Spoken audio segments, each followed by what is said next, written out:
Everybody, this is Bo back in the Sports Lounge. We're going to go all the way out to Oakland University to talk a little bit wrestling. There's a new program out there, 3 years old running. We got Coach Nieporte there. How you doing, sir? I'm doing great. How about yourself? Good, Coach. Thanks for taking the time with us today. You've got just a wonderful program going out there at that university. It seems like it's being very successful for y'all. Absolutely. We're going into our third season now. Last year in our second season, we got some beginner's luck, and we took fourth at Team Nationals. It just seems like things are growing and growing year to year. Coach, what's impressive about wrestling for a lot of us fans who follow it at the high school level, then obviously the professional level, and I'm not talking about WWE, but we're talking about mixed martial arts, is how much and how hard wrestlers train over most other sports? You know what? I know a lot of people that train MMA, and, the best MMA guys usually come from wrestlers. There's really no better workout. When a lot of people end their football seasons or end their whatever else they're doing, their cross-country seasons, as soon as it's wrestling time, it's a whole different ballgame. No one's prepared for it. It's the toughest thing you can get yourself into. Now, Coach, are you a coach or are you a coach player? You know what? Was coach player last year, but more just coach this year. Now, Coach, when a team starts off like you have, you've got some leadership already that are showing up. You've got yourself as a leader, obviously, but then who are those people, underclassmen, that are stepping up, that are really taking ownership of this new program? You know what? We got a lot of kids that are, we're really young, but we got a lot of kids that are coming in that have spent a lot of time throughout the off season working in the wrestling room, and we're going to be looking at those guys that are putting a lot of extra hours in to kind of step up in the beginning of the season here and kind of just take the bull by the reins. Yeah, the nice thing about club level, especially in wrestling, is it doesn't matter if you're club or not. You're going to go against some of the best athletes in the country. Oh, without a doubt. Every single tournament that we go to, I don't even know how many times we go against other club teams. We shoot for the best, so that when it comes around at the end of the year, when it's our national event, these kids are just gonna hopefully walk right through it. So we start our season right away with Eastern Michigan Open, Michigan State Open. There's a Grand Valley Open, and there's a couple other big events that we go to right off the bat. Coach, on a side level, we're going to ask this question about the incoming freshmen, the newbies to the program.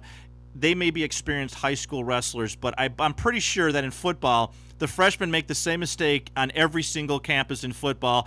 And I got to say, wrestling's got to have those same freshmen show up in wrestling, making the same mistakes over and over again. What are kind of those things that, as a coach, you either smile at or you wish the freshmen knew more before they stepped on the mat? There's a lot of kids that come in with their goofy styles that it's like, oh, yeah, we just laugh at it because there ain't no way that, that's going to work. We kind of just have to start fresh with the kids and go over a lot of basics that, they think that they don't need to know anymore. Because, once you get to college, you're starting all over again. It doesn't matter how great you were in high school, because as soon as you're a freshman in college, and I've seen it every year, freshmen getting beat, freshman state champs, freshman state placers getting beat by other state qualifiers. It just starts all over, As soon as you get to that college level, the quicker you can make that adaptation, the better you're gonna end up doing. Well, it seems like at the high school level, sometimes a little speed and a little strength can compensate for poor form. I've seen the last 4 or 5 years, even on the NCAA, you've got to be so fundamentally grounded. What are those big keys for you all that you look at as athletes, you do watch in the NCAA tournaments, and then you watch the high schoolers come into your program? What are kind of things fundamentally that they're either not doing or they need to do more of? A lot of kids, they don't. A lot of kids, first of all, they don't know how to wrestle, in like a front headlock situation as well as they should. A lot of kids really don't have any experience from their high schools, maybe in like some upper body, maybe freestyle and Greco type, scenarios. So any kid that's got a lot of experience in some of that kind of stuff, has a real good stance. Kids that are shooting properly and not just bullying people around with their muscles and then just getting these crappy shots. That's important in that transition as well. And the thing, too, that I like about wrestling is when you hear about the low scores, you're thinking of either a very good baseball game, which I equate it to, or a very, very poor football game with low scoring. In wrestling, it seems like the lower the score is, the better the match. You know what? Sometimes yes, sometimes no.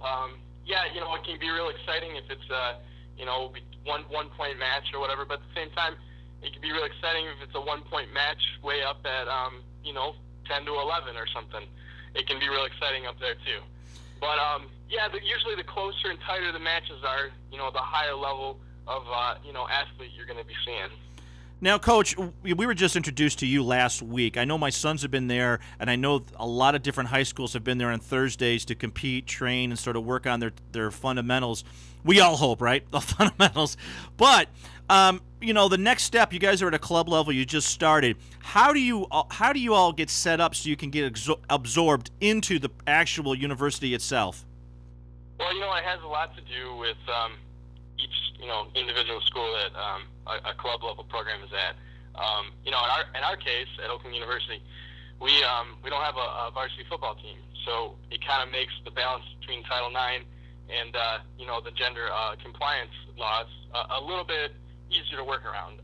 You know, I've already met with the athletic directors up there once or twice, you know, to talk about the possibility of moving forward. And you know what? I think we're to the point right now where we need to just you know, have some success for a few years, you know, prove that we're kind of a self-sufficient team, you know, get compliant, start running things the way that it would need to be through the NCAA, and, you know, just keep on doing good things.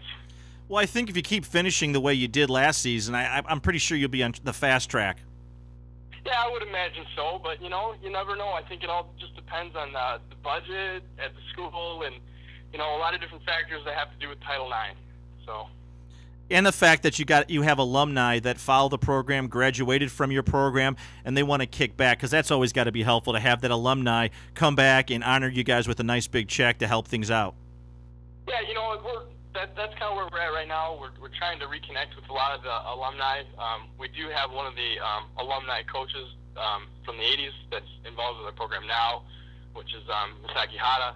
But I'm trying to connect some of the other old coaches, some of the older alumni to, you know, come on out and just check us out, you know, maybe come to a home match or something, and start getting more involved, start getting back into it.